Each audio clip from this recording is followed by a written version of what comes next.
안녕하세요. 마이웨이입니다. 그동안 잘 지내셨죠? 저도 휴가를 잘 다녀왔습니다. 휴가 다녀오고 이제 주말도 끼고 해가지고 거의 한 5일 만에 인사를 드리는 것 같은데, 먼저 또 그동안 영상을 올리지 못하고 또 지금까지 기다려주신 점, 다시 한번 좀 감사의 말씀을 드리고 싶어요.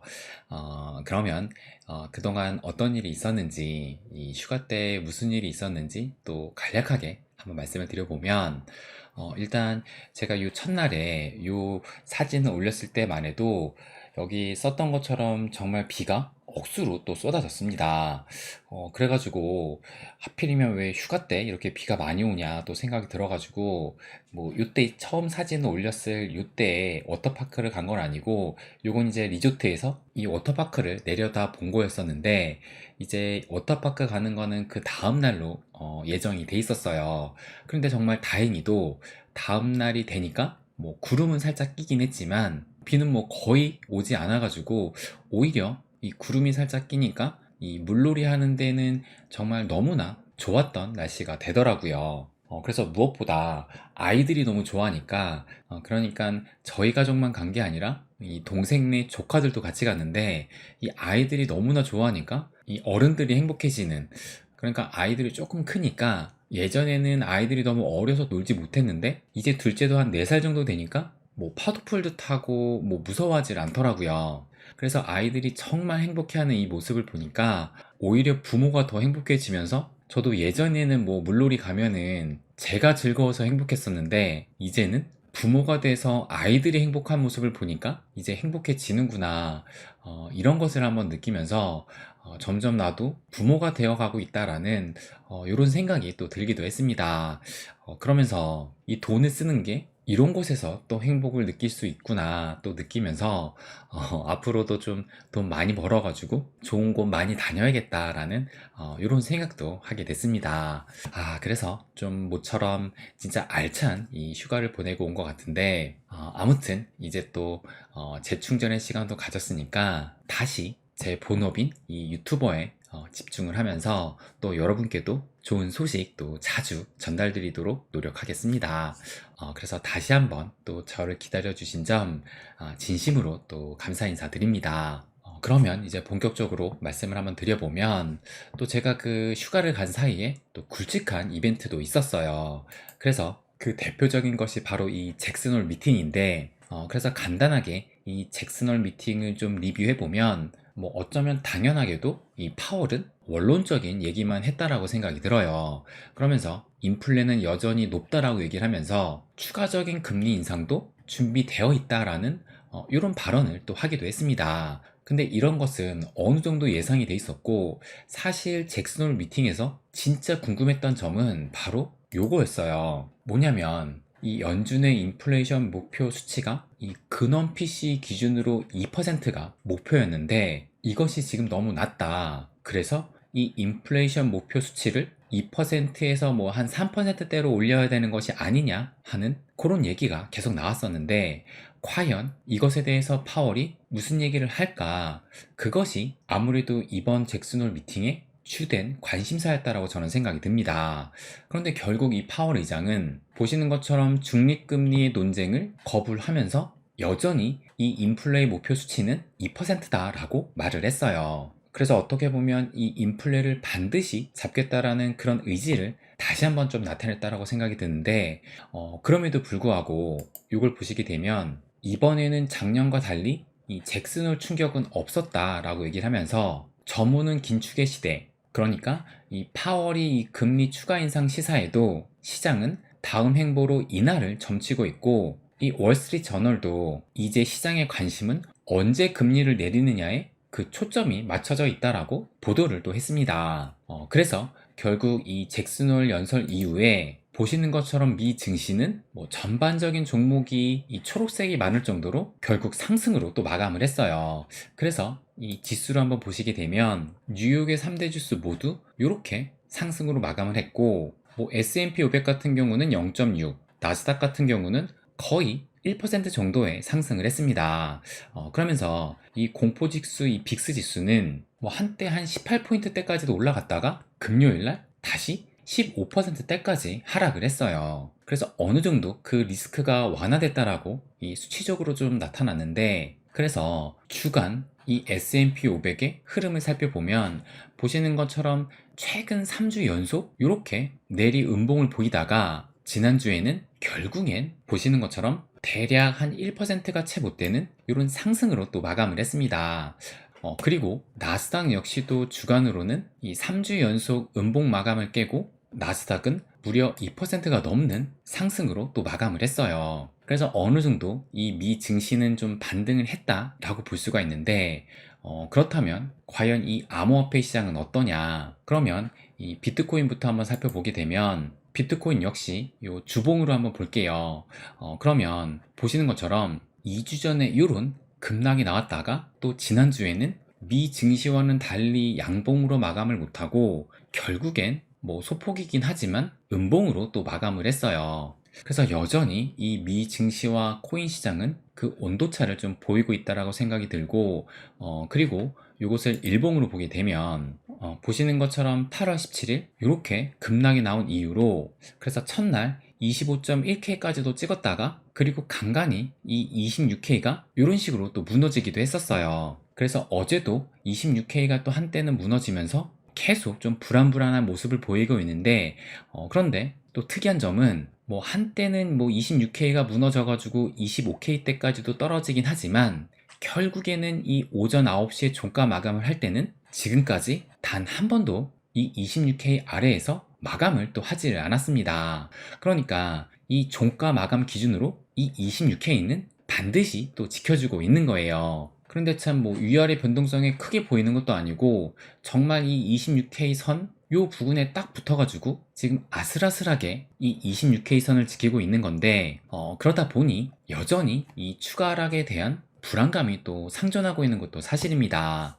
그래서 17일날 이렇게 급락을 하고 그 다음날도 조금 더 떨어지다가 보시는 것처럼 그 이후로는 뭐 이렇다 할 반등조차 뭐 지금 뭐 거의 2주가 돼가는데도 이 반등이 나오질 않고 있어요. 그래서 이 암호화폐 시장이 정말 뭐 사람들의 관심도 없고 뭐 재미가 없구나 라고 느껴지는데, 그렇다면 지금 이 암호화폐 시장에 대한 좀 긍정적인 요소는 없을까?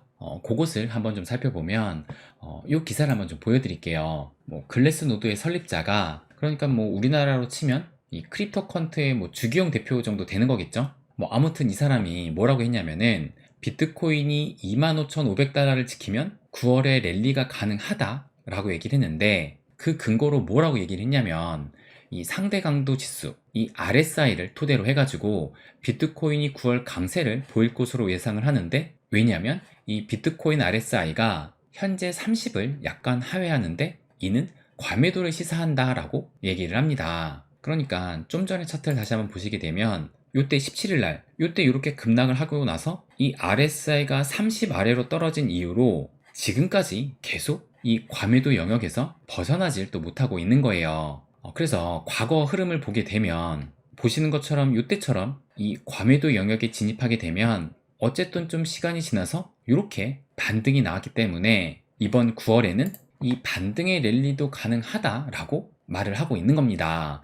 그런데 조건을 붙인 게 여기 보시게 되면 핵심 지지선인 25,000달러 밑으로 떨어지게 된다라면 상승 전환이 힘들 수도 있다라고 얘기를 했어요. 다시 한번 이 차트를 보시게 되면 뭐 25,500달러라고 하면 대략적으로 한 요 정도 선인데, 그리고 지난 6월 달에 이 블랙록 현물 비트코인 ETF가 신청이 되면서 이런 반등이 나왔을 때 이때의 저점이 또 24.8K이기도 했습니다.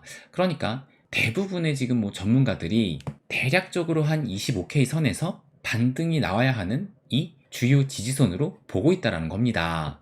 그래서 이 1차적으로는 이 26K 선을 정말 끝까지 이 종가 마감을 좀 지켜주는지 지켜봐야 될 것 같고, 그리고 뭐 대략적으로 한 이 25K 선도 무너지지 않는지 그런 것을 또 체크를 한번 해봐야 될 것 같아요. 그리고 또 JP 모건에서도 좀 긍정적인 뉴스가 나왔는데 이것도 오늘 아침에 나온 기사예요. 그래서 이 비트코인 반등 신호 왔나 라고 하면서 이 JP 모건에서 추가적인 하락에는 제한적일 것이다 라고 말을 했다라고 합니다. 그래서 조금 구체적으로 보게 되면 뭐 니콜라우스라는 JP모건의 애널리스트가 고객들에게 보낸 서한에서 뭐라고 했냐면, 지난주 비트코인이 조정을 받은 이후 대부분의 하방 리스크가 사라졌다라고 하면서 비트코인 롱 포지션 청산도 마무리가 되고 있다라고 얘기를 했다고 해요. 그러니까 사실 뭐 9월 달에 지금 뭐 역사적으로 약세 달이었다라고 하긴 하지만, 과연 또 과거처럼 흐를지 뭐 이것을 또 아무도 장담할 수는 또 없을 겁니다. 그래서 뭐 이 정도로 털어낼 만큼 털어냈다라면 앞으로의 추가 하락은 제한적일 수도 있다라는 요 JP모건의 말에 이것도 어느 정도 일리가 있지 않나라는 생각도 들기도 합니다. 그렇다면 또 우리들의 주된 관심사인 요 리플을 한번 살펴보게 되면, 요 리플도 이 주봉 기준으로 한번 살펴볼게요. 그래서 이 주봉 기준으로 볼 때 요때 7월 초에 이렇게 이 약식 판결 이후 급등이 나온 이후로 보시는 것처럼 이 주봉 기준에서 뭐 이렇다 할 반등 주간이 단 한 차례도 또 없었던 것이 사실입니다. 뭐 유일하게 이때 양봉으로 마감을 하긴 했지만, 뭐 그 상승폭이 뭐 0.26%니까 솔직히 상승을 했다라기보다는 뭐 제자리를 지켰다라고 볼 수가 있고, 요때를 제외하면 모두 하락을 했다라는 거예요.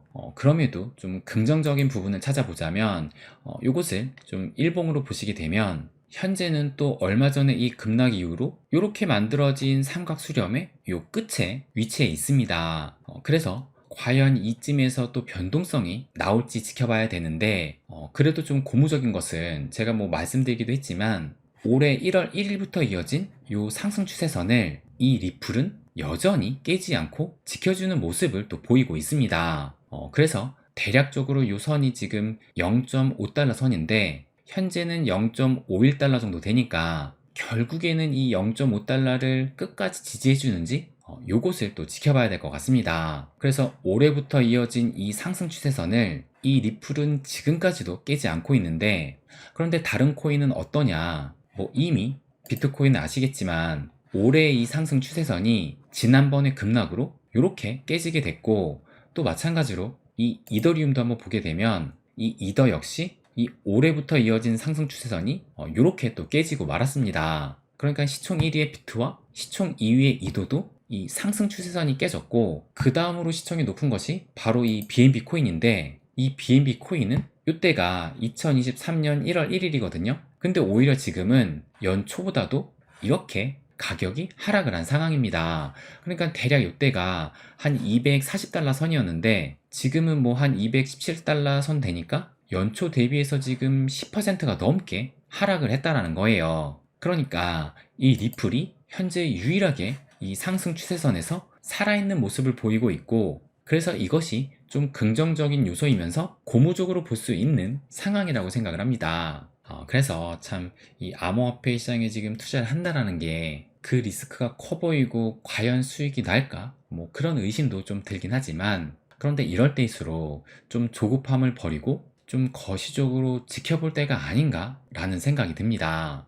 그래서 이 트윗을 한번 좀 보여드리면, 여기 보시면 주식이 아닌 비즈니스를 봐라 라고 얘기를 하는데, 근데 뭐 우리가 지금 주식에 투자하는 건 아니니까 이걸 주식이라고 해석하지 말고 가격이라고 생각을 하게 되면, 이 이미지를 보시는 것처럼 이 가격의 움직임은 이렇게 들쑥날쑥하게 되지만 이 사업, 이 비즈니스는 어쨌든 우상향을 하고 있는 모습입니다. 근데 저는 이것을 딱 본 순간 이 리플이 또 생각이 안 날 수가 없더라고요. 그래서 이 기사도 보여드리면, 이것도 8월 18일이니까 얼마 전에 나온 기사인데, 이 마스터카드가 CBDC 파트너 플랫폼을 가동을 했는데 여기에 보시는 것처럼 리플이 또 합류를 했다라고 합니다. 그러니까 정말 이 이미지처럼 비록 가격은 이렇게 위아래로 요동을 치지만 이 비즈니스는 꾸준히 계속 이어나가고 있어요. 그런데 아무래도 또 우리 같은 입장에서는 이 가격을 안 볼 수가 없을 텐데, 그러면 또 이 트윗도 한번 보여드리면, 줌 아웃, 그러니까 좀 멀리 보자 라고 얘기를 하면서 이 매일매일의 움직임은 이렇게 또 요동을 치지만 뭐 월 단위로 본다 하더라도 마찬가지로 뭐 급등락은 여전하게 또 보여요. 그런데 이것을 연 단위로 또 바꿔보면 피로 위아래가 있지만 어느 정도 상승을 하고 있다는 게 보이고, 이것을 연 단위에서 10년 단위로 보게 되면 이 변동폭보다는 우상향의 그림이 좀 더 명확하게 보입니다. 그러니까 이렇게 시계열을 길게 볼수록 이 상승의 흐름은 점점 또렷해진다는 걸 알 수가 있어요. 그래서 지금이 참 어떻게 보면 특히 이 코인 투자자들에게는 참 답답하고 불안한 이 감정을 느낄 수 있는 그 구간인 것 같은데, 그런데 이럴 때일수록 장기적인 관점에서 이 시장을 바라보겠다라는 좀 자기 나름대로의 의도적인 이 자기 의식이 필요하지 않을까 생각이 듭니다. 그래서 이럴 때일수록 좀 멘탈을 확실히 부여잡고 멀리 보는 시야를 가져야 할 것으로 보입니다. 네, 그럼 오늘은 여기까지 하겠습니다. 항상 제 이야기 끝까지 들어주셔서 감사드립니다. 부자가 되는 길, My Way.